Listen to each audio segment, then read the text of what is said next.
Hello class, आज का हमारा टॉपिक है coinage of the imperial Gupta's.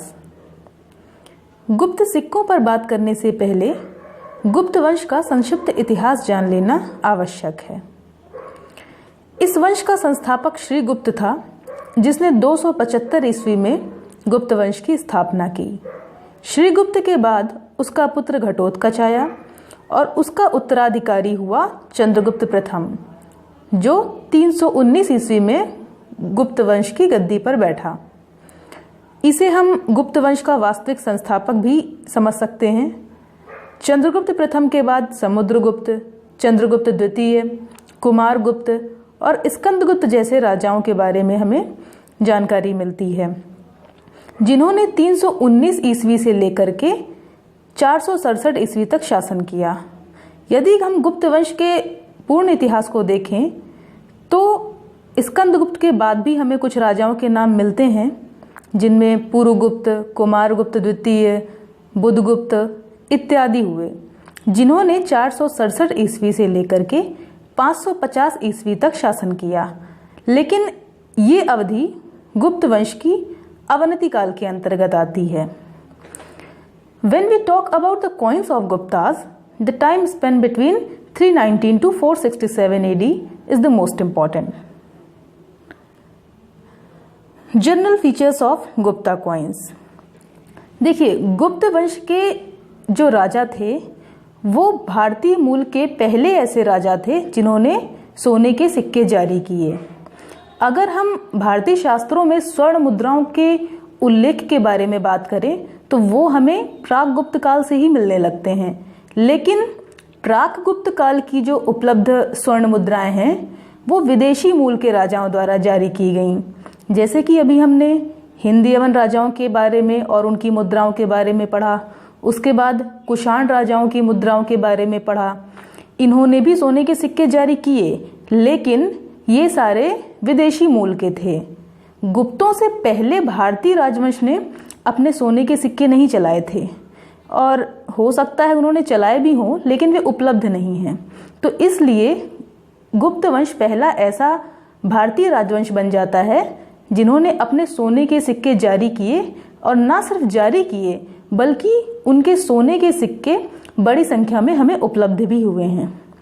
अगर हम बात करें सिक्कों के आकार की तो सामान्य रूप से सभी सिक्के गोलाकार ही हैं और ठप्पे से ही बनाए गए हैं। मुद्राओं पर संस्कृत भाषा में और गुप्त काल की ब्राह्मी लिपि में लेख अंकित मिले हैं। ये सिक्का चंद्रगुप्त प्रथम और कुमार देवी प्रकार का सिक्का है। इस सिक्के के बारे में अगर हम देखें तो यहाँ पर राजा और रानी दोनों की आकृतियां सिक्के पर अंकित हैं। इसके पहले किसी भी भारतीय राजवंश में राजा रानी का एक साथ अंकन नहीं हुआ है। तो इस दृष्टि से अगर देखा जाए तो ये सिक्का अपने में बहुत ही महत्वपूर्ण कहा जा सकता है। चंद्रगुप्त और कुमार देवी ने ये मुद्राएं संयुक्त रूप से जारी की होंगी, ऐसी संभावना भी लगती है। इस संदर्भ में ऐसा बताया जाता है कि कुमार देवी लिच्छवी राजकुमारी थी। संभवतः वो अपने पिता की एकमात्र उत्तराधिकारी थी और पिता की मृत्यु होने पर उसे लिच्छवी राज्य उत्तराधिकार में प्राप्त हुआ, और इस तरह गुप्त और लिच्छवी राज्यों का एकीकरण हो गया। उस दौरान जो सिक्के जारी किए गए उन पर राजा रानी दोनों की आकृतियां उनके नाम के साथ दिखाए गए हैं, जैसा कि आप ये सिक्का देख सकते हैं। इस दृष्टि से तो इस सिक्के का महत्व है ही, लेकिन अगर हम भारतीय इतिहास के स्रोत साधन के रूप में देखें तो भी ये सिक्का बहुत महत्वपूर्ण है।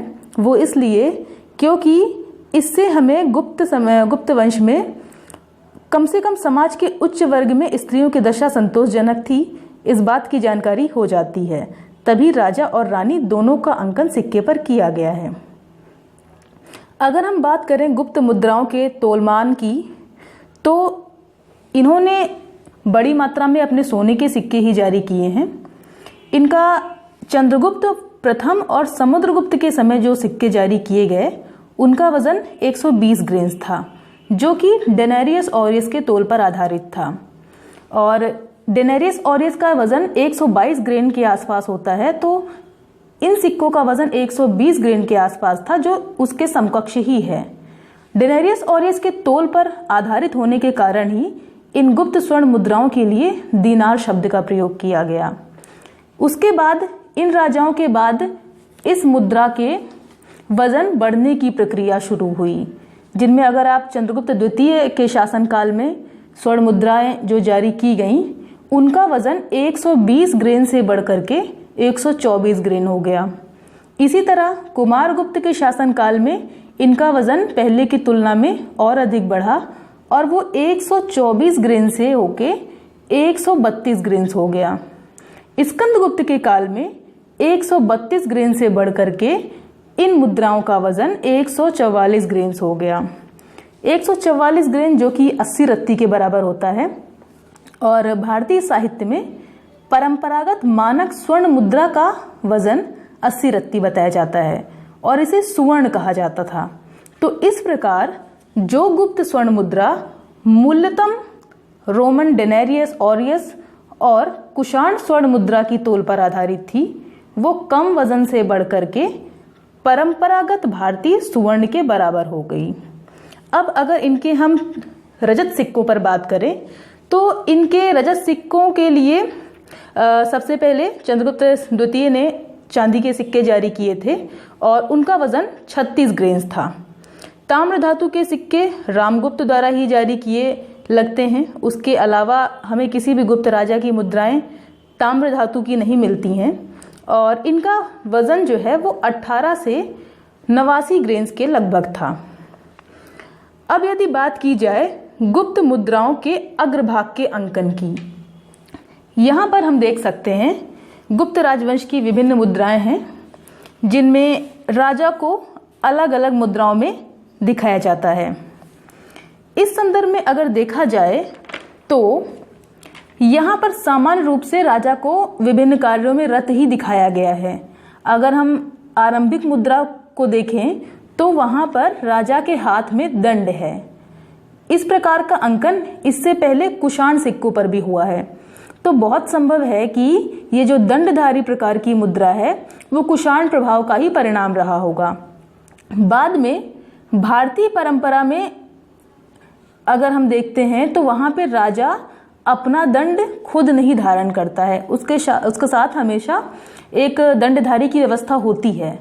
तो मुद्रा का भारतीयकरण करने के उद्देश्य से समुद्रगुप्त की कुछ मुद्राओं पर राजा के हाथ में दंड के स्थान पर धनुष दिखाया जाने लगा, जैसा कि आप यहाँ पर देख सकते हैं। और ये जो मुद्रा प्रकार था वो धनुर्धारी प्रकार कहलाया। ये प्रकार इतना ज़्यादा लोकप्रिय हुआ कि गुप्त राजाओं ने, अगर देखें तो हम लगभग सभी गुप्त राजाओं ने इस प्रकार के सिक्के जारी किए, तो ये धनुर्धारी प्रकार गुप्त वंश में बहुत लोकप्रिय हुआ।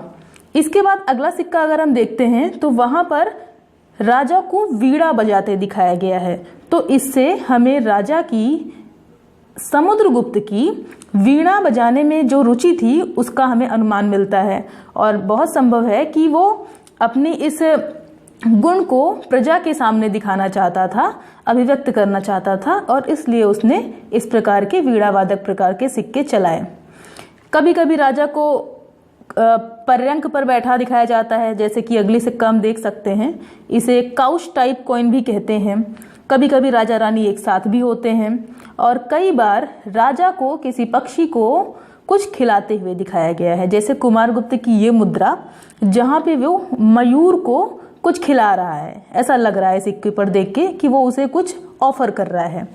तो अगर हम कुमारगुप्त के बारे में बात करें, कुमारगुप्त के बारे में ये बताया जाता है कि वो कार्तिकेय का भक्त था और क्योंकि कार्तिकेय का वाहन मयूर है तो यहाँ पर राजा को मयूर के साथ दिखाया गया है, तो जो उसकी धार्मिक भावना की अभिव्यक्ति कर रहा है।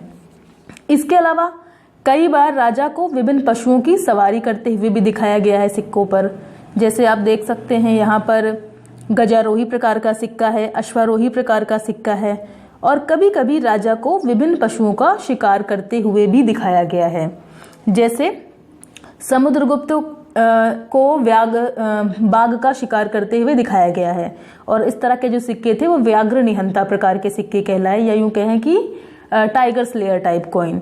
इसी तरह से चंद्रगुप्त द्वितीय को सिंह का शिकार करते हुए दिखाया गया है और इस तरह के जो सिक्के हैं वो सिंह निहंता प्रकार कहलाए। कुमारगुप्त को गैंडे का शिकार करते हुए दिखाया गया है और इस तरह के सिक्के खड्ग निहंता प्रकार के कहलाए। इस तरह के सिक्के इन राजाओं ने जारी किए। इस संबंध में R.K. मुखर्जी का कहना है कि समुद्रगुप्त ने व्याघ्र निहंता प्रकार के सिक्के जारी किए थे क्योंकि उसने गंगा घाटी की विजय की थी और उस विजय की स्मृति में उसने इस तरह के सिक्के जारी किए। इस संबंध में ध्यान देने वाली बात यह भी है कि गंगा घाटी में बाघ पाए जाते थे और क्योंकि उसने गंगा घाटी की विजय की इसलिए उसने बाघ का मर्दन करते हुए खुद को सिक्के पर दिखाया।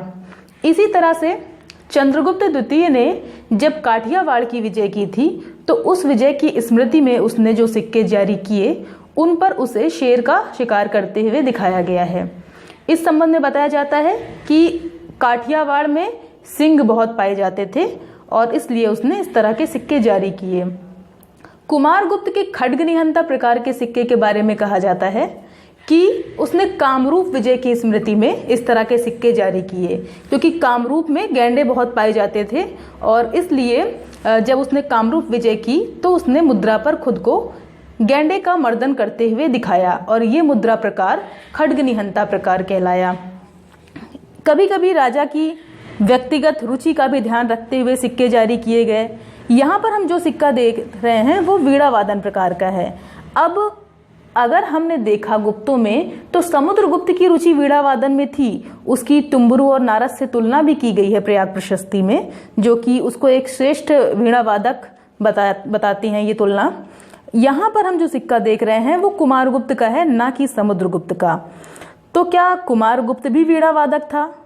लेकिन अगर हम कुमारगुप्त के और सिक्के देखते हैं, क्योंकि गुप्तों में सबसे ज्यादा प्रकार के सिक्के जारी करने वाला कुमारगुप्त ही था, जिसने 15 प्रकार के सिक्के जारी किए थे और उनमें से अधिकांशतः वही प्रकार रहे जो उसके पूर्ववर्ती राजाओं ने जारी किए। तो इस आधार पर यह समझना कि ये विजय उसने की, वीणा में उसकी रुचि थी, ये उतना उचित नहीं लगता। संभवतः उसने अपने पूर्ववर्ती राजाओं की मुद्रा का अनुकरण करके इस तरह के सिक्के जारी किए। अगला सिक्का और इस पंक्ति में हमारा आखिरी सिक्का है जिसपे अग्रभाग पर एक अश्व प्रदर्शित है।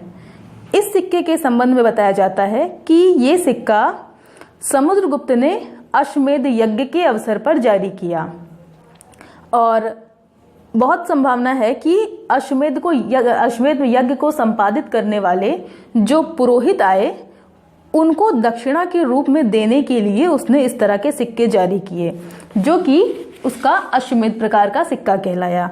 इस सिक्के का महत्व इसलिए भी है कि समुद्रगुप्त ने अश्वमेध यज्ञ कराया था, इस बात की पुष्टि उसके सिक्कों से ही होती है।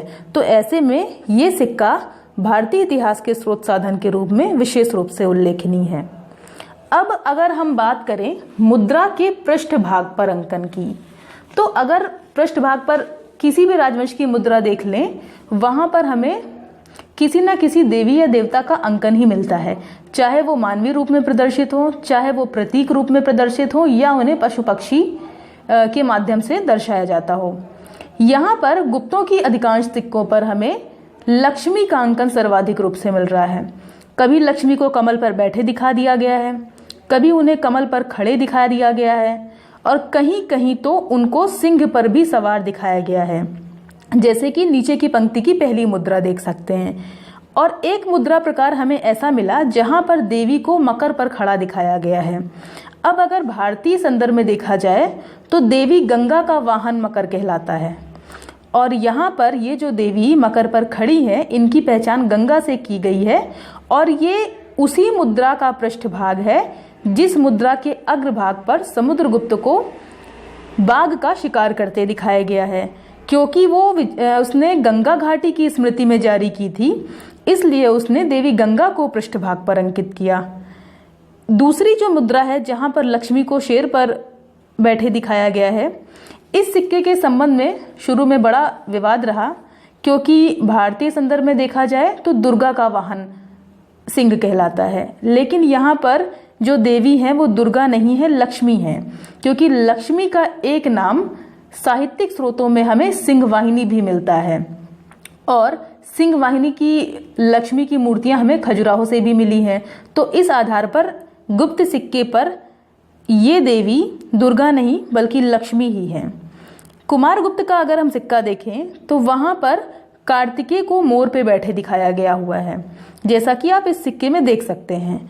क्योंकि कार्तिकेय का वाहन मोर था और कुमारगुप्त कार्तिकेय का भक्त था, अतः उसने अपने सिक्कों पर इस तरह के अंकन कराए।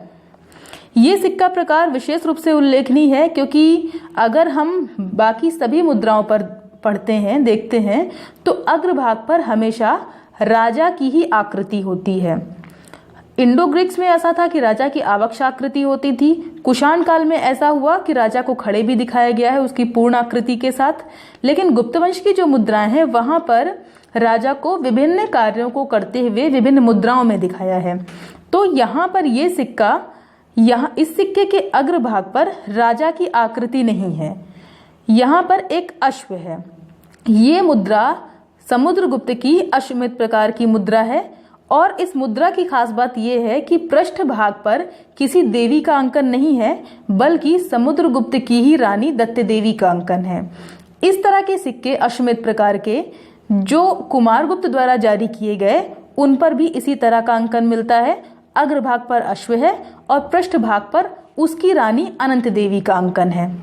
अब अगर हम बात करें गुप्तों की रजत मुद्रा और ताम्र मुद्रा की, तो इस संदर्भ में हमें विशेष रूप से ध्यान देने वाली बात यही है कि यहाँ पर गुप्तों में चांदी के सिक्के सबसे पहले चंद्रगुप्त द्वितीय ने जारी किए थे और ये सिक्के उसने तब जारी किए जब उसने कार्दमक क्षत्रपों को पराजित किया था और काठियावाड़ क्षेत्र पर अधिकार कर लिया था।